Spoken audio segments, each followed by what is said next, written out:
Welcome to Mapleton City Council meeting on Wednesday, July 15th, 2023.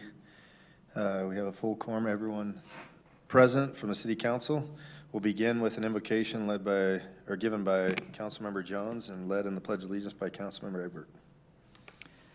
Our Heavenly Father, we come before Thee this evening, grateful for the country that we live in, for the freedoms that we enjoy. We're grateful for the opportunity that we have to, as citizens, to be involved in our government, in our city, in our community, our state, and our country. We're grateful for all that Thou hast blessed us with. We pray for guidance this evening. We pray for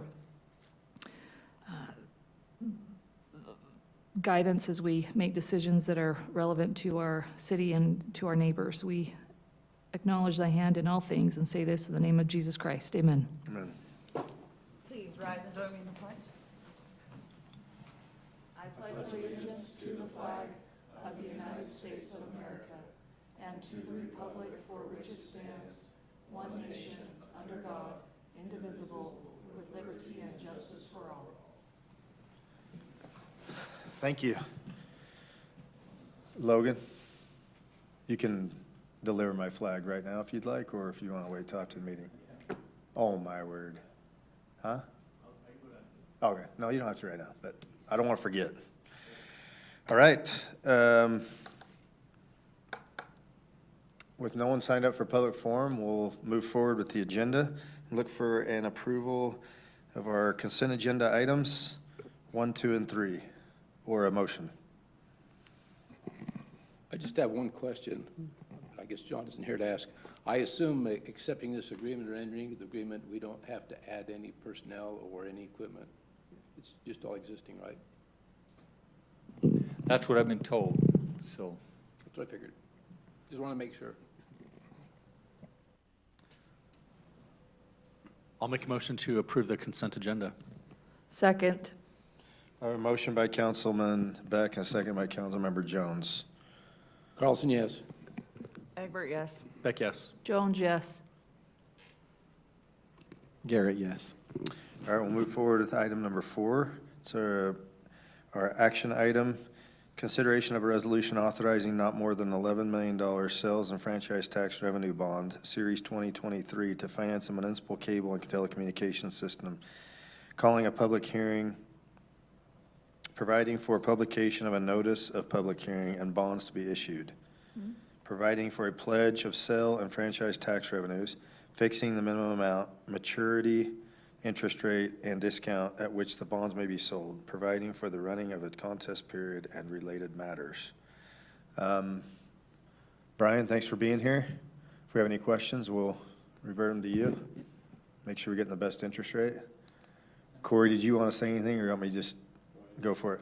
So I know that you're all aware of this. As part of our telecommunications specific fiber internet program moving forward. We started the project several years ago. We're now at the point where we're finishing phase 3, which is the final connection to the home. And this bond is going to get us there. It's also going to provide us additional manpower to make connections faster. As we in phase 1 and 2 took on some of that work, we're going to pull that back off and have a contractor perform some of that work, which is going to allow us to go faster, because the result is what we hoped it would be, that there's a lot of demand. We have one city council member, Leslie, now that's connected to the internet. She's been connected for a week? Just shy of a week. Just shy of a week.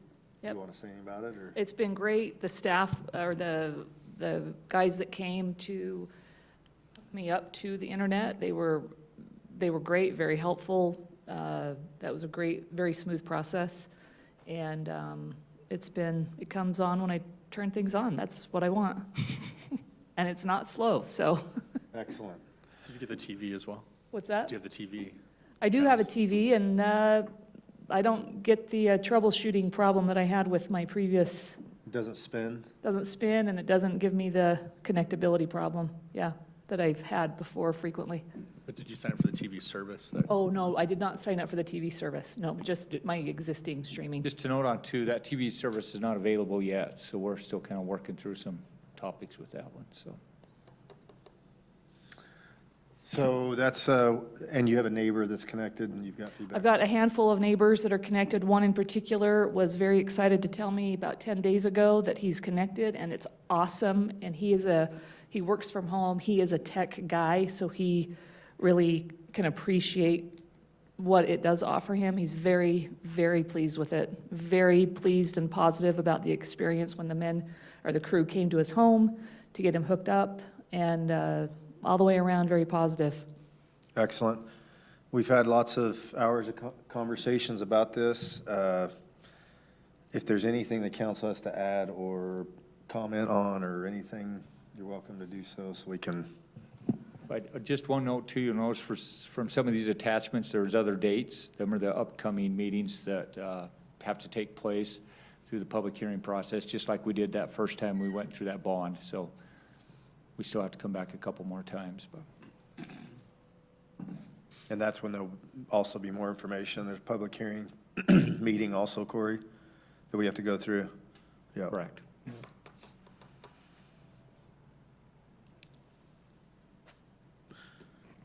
Questions, comments? I just might say that, I guess an additional $11 million is quite a bit of money. And I think if we would have known it back at the beginning,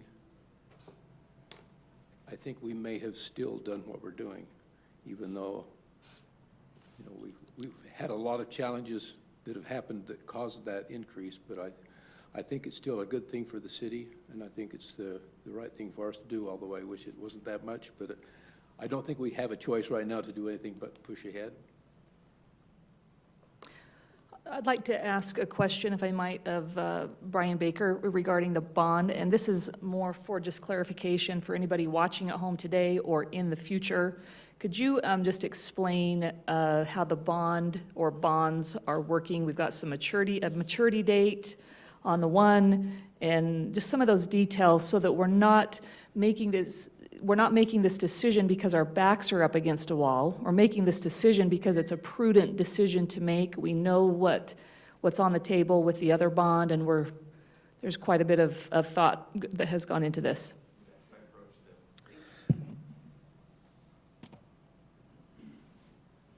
It's nice to see everybody. My question is always, when do I get to hook it up? Because I'm just over on 800 North, and we're very much, every time you buffer in the theater room, and I think, why on earth can we not get, when I'm trying to play Fortnite, or my kids are trying to. Yeah. Right. Actually, all of the games with our late teenagers seem to involve killing things or people. So I don't.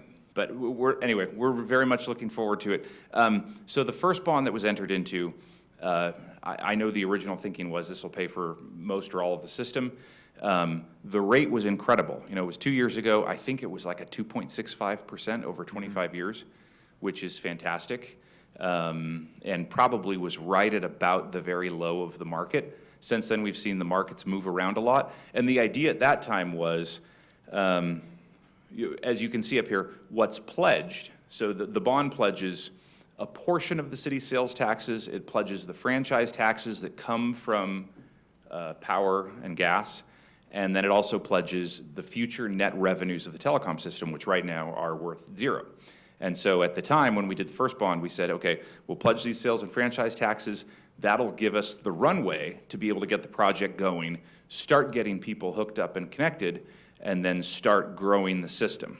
Because eventually the system will be very much like your water system and your sewer system, where the ongoing expenses, like you need to invest in something, you need to repair something, you need to fix something, will be paid by the ratepayers who are using it, the service that the city's providing. And so, so as part of that, you borrowed enough that for the first 3 years you wouldn't have to make any payments on those bonds out of pocket.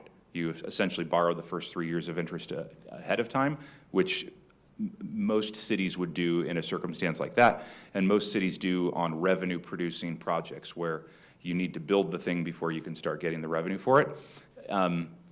As mentioned, it would be great if we didn't have to do this. It would be great if just inflation and costs and everything that is happening for all aspects of not just everything that the city is doing, but that everybody else is doing, have become incredibly expensive relative to where they were several years ago when this was first being looked at. But So what that means is that starting in 2025, that's when you have to make your first principal payment on the first set of bonds. If you close on a bond in the next month or so, then your first principal payment on the 2023 bonds would be due in 2027. And so essentially, I think as Bryce has modeled it out, by the start of July of next year, you need to be at a position where you've got a decent amount of people on the system, not, but for who has access and the ability to sign up, which our road has been trenched, so I'm hoping I'm part of that. You'd be able to start accumulating the payment necessary to be able to make the payment in 2025. Then you have 2 years after that before you need to be making a payment on the entire bonds, because they'll stack together.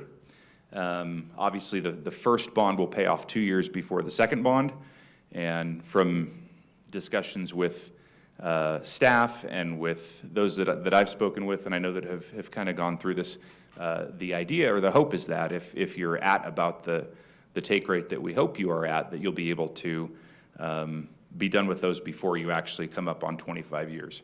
But you'll have an opportunity down the road once the city, so right now, it's kind of like your sales tax and your franchise taxes are co-signing on the loan for the telecom system.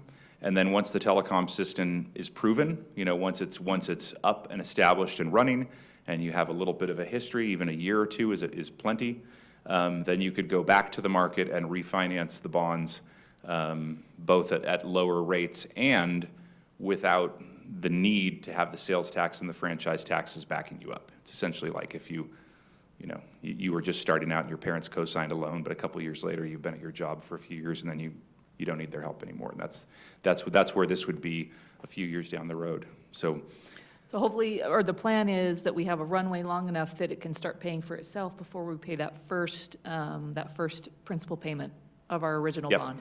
Which would be in 2025. Right. And I know that they've modeled out kind of the expectation for how many homes will be passed and then thus from that, how many can be connected. And as a resident, I'm happy to go tell anybody that I speak to, hey, as soon as it's ready, just sign up. It'll be great, and I'm excited about it. But yes. Great. Thank you. Any other questions? No, thanks, Brian. Appreciate it. A couple of points I'll run through real quick. Brian stated some of them, but that I think that's a massive benefit that we have. And luckily, we're in the position we're in that we're not looking at doing internet today, that we already looked at it and we made the decision and we're moving forward. I've heard nightmares from other cities that are letting other companies build it out, and those companies own the infrastructure and the city doesn't, and they're realizing now that's a disaster for them. Two is the two-phase financing is actually excellent, and it's the way we should have planned to do it anyway. But because the second bond payment, the interest is capitalized, we don't make a payment until 2027, it's possible we pay that off before we make a payment on the second bond, right? And refinance it all into one, release all the collateral from sales tax and everything else that's just tied to telecommunications. It'd be incredible. Mm-hmm. And our take rate's high enough right now, right out of the gates, that's proving to be the case that we could do. So hopefully with time, as time goes, we pass their houses today and maybe they're in a contract or whatever, and they'll come back, sign up, and it's a quick, easy connection. The speed that we're installing it is another one. The phase 2 contract, we gave them a year to do. They should be done hopefully in the next 45 days, max, to 60 days. And then we'll get going right on phase 3. And anyway, those are the points that I think that are excellent, and a lot of that goes to you, Matt, so thanks for your efforts and hard work on, this is not an easy thing to build, and even with today, as prominent as internet is, you would think that there's so many people out there available to install fiber, but there's still a limited amount of people that do the work, and it's a difficult thing to get enough people to bid and do the work on it, so we're lucky to be in the position we're in and have the people we have. So anyway, those are just some positives I think that we've got on our side. So I had a chance to read through that. What it looked like was an additional option structure in the email that you sent today, Corey. Can you explain how that differs from what's in the staff report? Is there a difference? So Brian, maybe you can explain on that. That was that email you sent Eric to change a couple of the verbiage on the rate structure. If you want to explain that, I think that's what Darren's sitting on. So your first bond, we went out to the market, and the highest interest rate that was used on that bond, I think in the resolution, was probably 5%. And that's standard for when you are getting a bond rating and going and selling into the municipal market, like whether the rate is going to be 250 or 275 or 278 or 290, they'll want to put a 5% coupon on it. Now rates are higher. If you were selling bonds into the market, we would still probably use a 5% maximum coupon. It's just that some of the rates on those might be 520, 540, but the coupon that's actually stamped on the bond would be 5%. We're looking at the possibility of having a bank purchase the city's bonds. The Bank of Utah is an entity that has been aggressively helpful in finding ways to get financings done. We did a deal with Payson City recently where their bank locked in a 30-year transaction on a $40 million sewer bond at favorable rates. And the benefit of Bank of Utah is that the bonds can be paid off at any time without any penalty. And so that puts you in the situation where if it is 2 years from now, where you could just say, hey, great, let's refinance that, lock it in, lower the rate, free up the sales tax, then you could go ahead and do that. And so in addition, because we went to the bond rating agencies and got the rating on the first deal, thinking and hoping that that was going to take care of most of the system, to go back then 2 years later and say, we actually need to double the amount that we're borrowing because this, the cost overruns and just the cost of doing it has changed so dramatically as they got in the ground and kind of going forward with the project, that I think there are several benefits to possibly looking at placing it with a bank. If Bank of Utah does it, they would stamp a different rate on each year of the bond. So like the first years might be like 3, 320, 340, and then they would just scale up, and they would all aggregate together towards a rate, in the 4 3/4. That's literally how much things have changed. So it's pretty dramatic, the difference, but it's just kind of the environment that we're in now. But so those rates could go as high on the very tail end as about 6%. And so that's why I recommended, I think Eric had put in the original resolution like 5.5 or something like that. I said, let's just push that up. The idea would be that on aggregate, it would still be kind of where we think it would be anyway. It's just that the rates at the very front end would be much, much lower, and the rates at the very tail end would be higher, and they'd all kind of aggregate towards that middle number, if that makes sense. Yeah.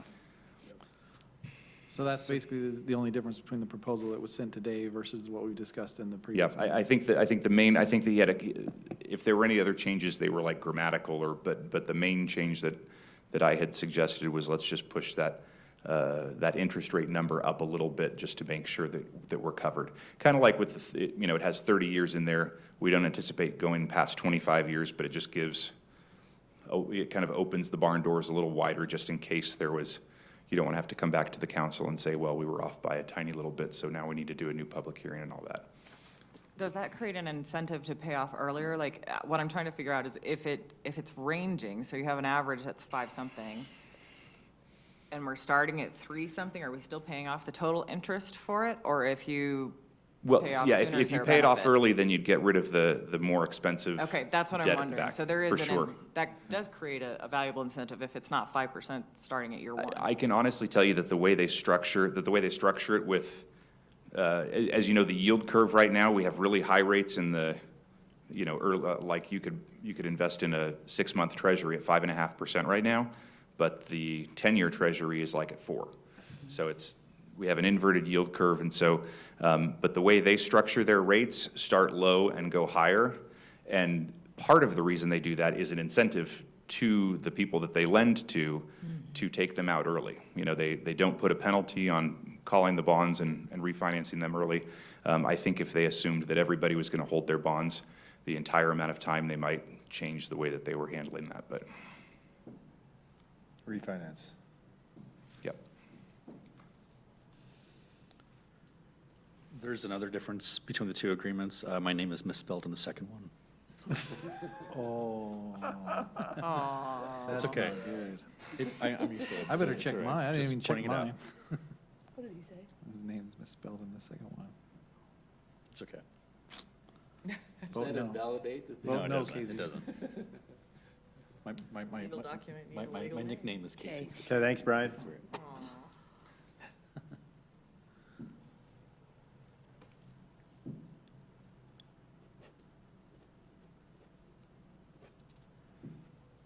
Any other comments, questions?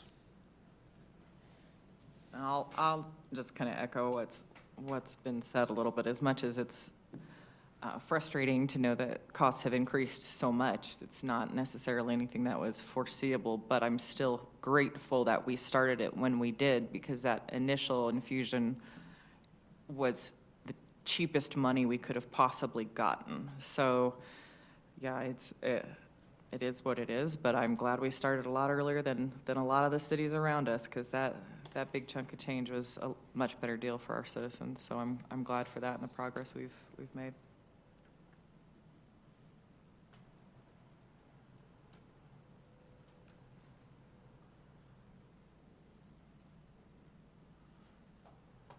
So if you remember, just for purpose sake of understanding completely, when we started this with Uptown, there's 3,200 connections was the number they used, or 3,201 or 3,210, something. And now we're at 4,200 something. And so there's about 1,000 connections more. So technically, if you took the total connections divided by the full bond amount, it's 5,600, 5,700 apiece.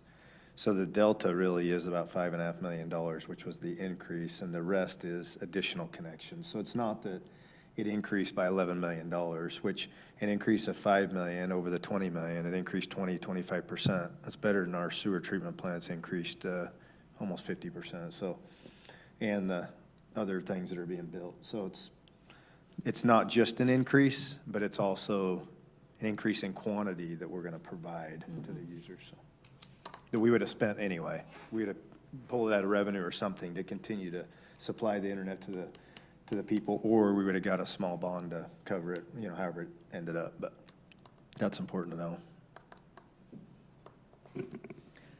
Well, there's been a lot of thought, a lot of skilled talent that has gone into creating the models and the recommendations for this project since day one. These decisions have not been made lightly when we started this project. I appreciate Brian Baker's comments just now on the bond sequencing. I think we have, all things considered, a pretty positive scenario. It is understandable for our neighbors and friends to feel a little nervous about bonding from a city standpoint, and it's justifiable. But I do believe that there has been a lot of thought put into it.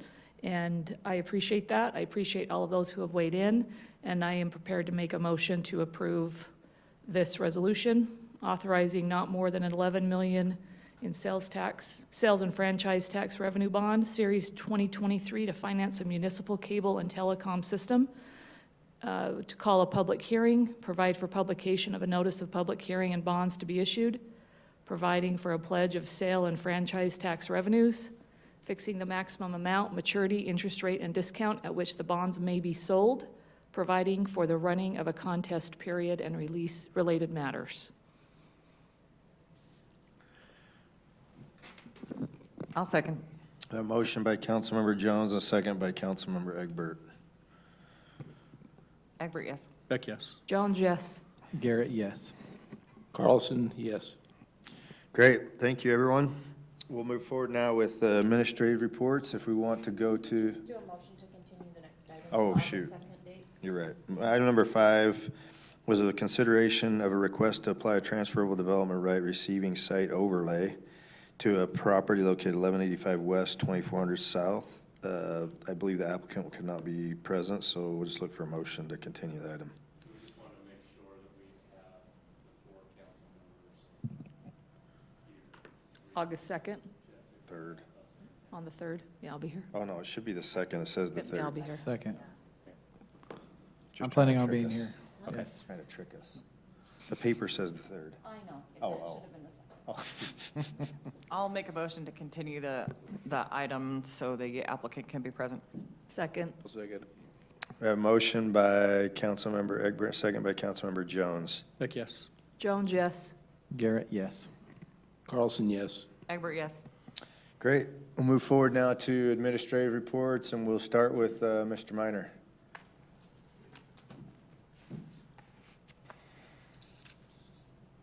Mel, can you switch the slide? So the first one is every year, we're part of the KERPA organization, which is Central Utah Rec and Park Association. And each year we have a barbecue with all of our local cities to recognize a volunteer in the community and then treat them and their family to a barbecue. And so I just wanted to give a shout out to Kara. She was our volunteer of the year. She has always been willing to help on pretty much anything that we've ever asked since I've been here. So it was really fun to have her and her husband come. And so if you see her, just make sure and give her a high five because she deserves it. So At Hobble Creek, where, it's at the Oaks. oh, the Oaks. Okay. Yeah. Yeah, it's really green. Good condition if anybody wants to go play it. Plug for them.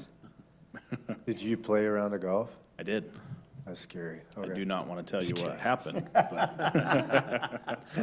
You can't see the trench Sean, will right you behind attend them, the right? next golf game with Logan, please? Sean can verify that. And then I just wanted to give an update. We did have a lot of applicants for our positions. We did interview and offered those positions, and they were accepted. So we're excited to get those two new hires started. When they get here, I'll make sure and get them introduced. But super excited. We were really fortunate, honestly. I had a lot of really good applicants. It was nice to actually have a pool to be able to choose from with good experience. So super excited about that. Times are changing a little, so Yeah. it's good. Yeah. It's Thanks, really Brian. good.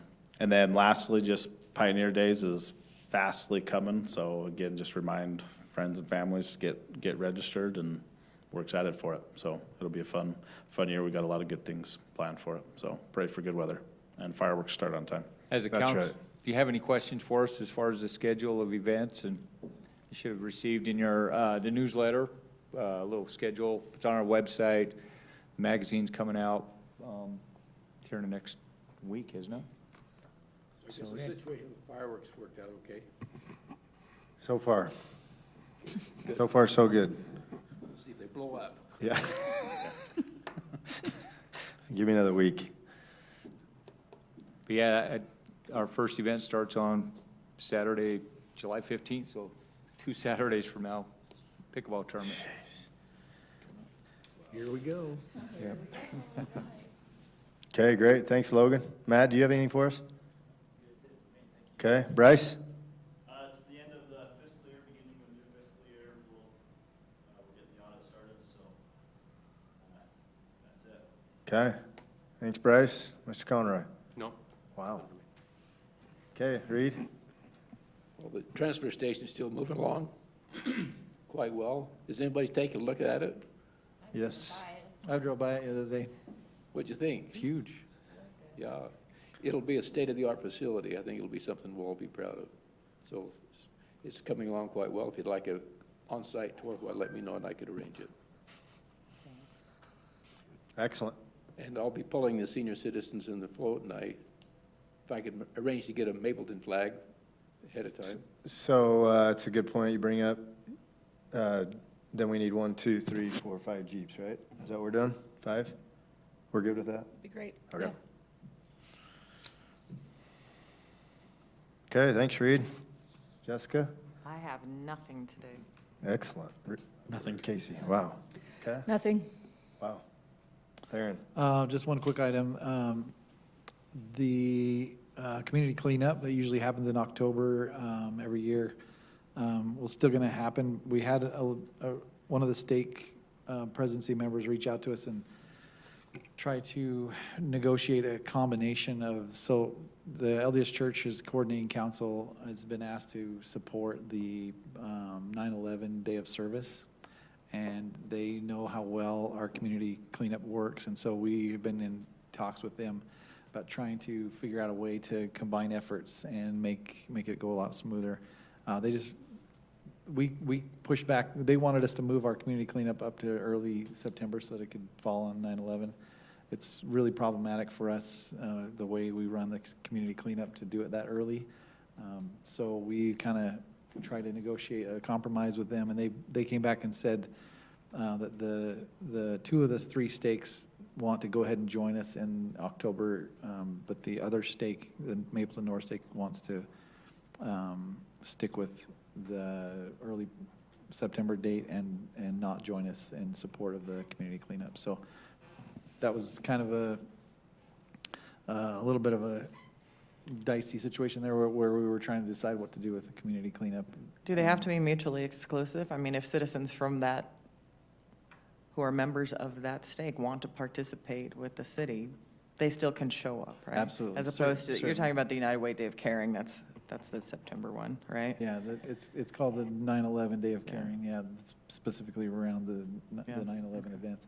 Yeah, We can still spread the word that it's This is everyone. not saying, yeah, certain citizens can't participate in either one of the events. This is just the stake presidencies from each of the stakes have chosen which one they want to support and put their efforts into. So it doesn't change much. We'll still run ours the same as we've always done it, so.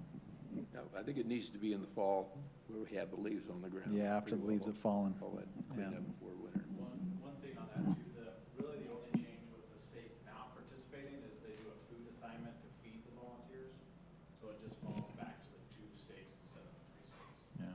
That's really the biggest change. I mean, like everybody said, everybody can still come and participate, be part of it, but there was just specific assignments that were set out, so they just do it themselves for Yeah.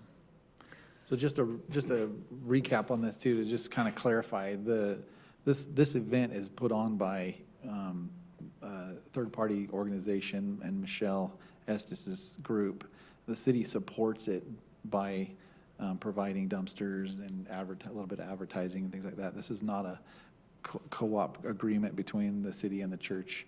This is a community cleanup that the city supports, is organized by a third party, and the LDS Church is also supporting it with advertising and the lunch and things like that. So just wanted to clarify that there's not an agreement between the church and the city on how we do this. So.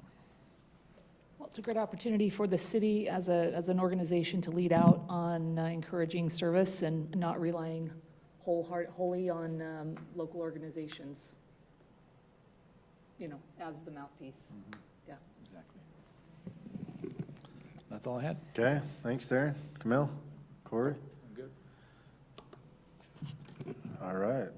I make a Could it motion be to true? adjourn. No one's thought of anything else. All right.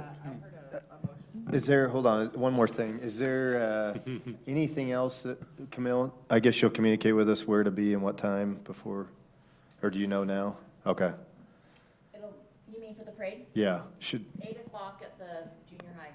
so we should have the vehicles put there, or do we have the vehicles? Do you guys have a preference? Get them a week ahead of time for it.